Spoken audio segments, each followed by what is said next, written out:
Job turn over అని వచ్చినప్పటికి, లేదా జాబ్ తీసేయడం అనే భయం వచ్చినప్పటికి, హోటల్ ఇండస్ట్రీలో ఆ భయం ఎవరికి ఉండాల్సిన అవసరం లేదు. ఎంప్లాయీకి ముఖ్యంగా జాబ్ గురించి భయం ఉండాల్సిన అవసరం లేదు. సరైన కాలేజీలో సరైన తీసుకున్న ఒక అబ్బాయికి ఒక 2-3 ఇయర్స్ ఒక మంచి హోటల్ ఎక్స్పీరియన్స్ వచ్చిందంటే, వాడు ఓనర్ని మార్చుకుంటూ వెళ్తున్నాడే తప్ప, ఓనర్ వాడిని తీసేయడం అనేది జరగని పని. వన్స్ ఎక్స్పీరియన్స్ అబ్బాయి ఉన్నాడంటే వాడు తనతో ఉండాలని ఓనర్ కోరుకుంటాడు తప్ప వాడిని వదులుకోవాలని ఎప్పుడు అనుకోరు. ఆ విధంగా ఎక్కడ ప్రపంచంలో ఏ మూలకి వెళ్ళినా, if you are cook or if you are write cook, Canada, Australia, America, మీరు కుక్ అని వేసుకుంటేనే మిమ్మల్ని పిలుస్తూ ఉంటారు. మీరు ఒక గంటకెళ్ళి వంట చేసుకుని రావచ్చు. అలా అక్కడ డిమాండ్ పెరుగుతుంది.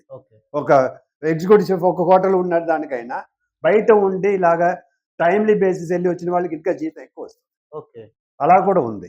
సో ఎక్కడైనా మన ఓనర్ని మార్చుకునే అవకాశం ఎక్కువ ఉంది, కానీ ఓనర్ మనల్ని తీసేసిన అవకాశం ఎక్స్పీరియన్స్ షెఫ్స్కి ఉండనే ఉండదు అనేది ఈ రంగంలో ఉన్న ఒక స్పెషాలిటీ.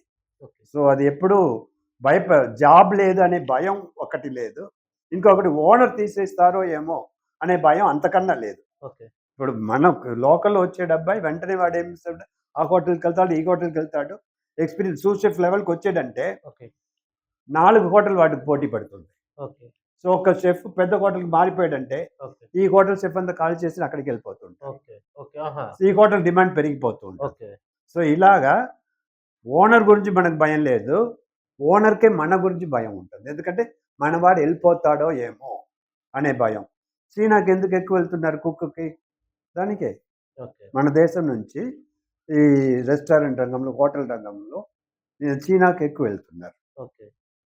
మీరు లోకల్ ప్రైవేట్ కాలేజ్ దానికి పంపిస్తూ ఉంటారు, మీరు చూడొచ్చు. సో ఎక్కువ మంది చీనాకి వెళ్తున్నారు, అక్కడ డిమాండ్ ఉంది.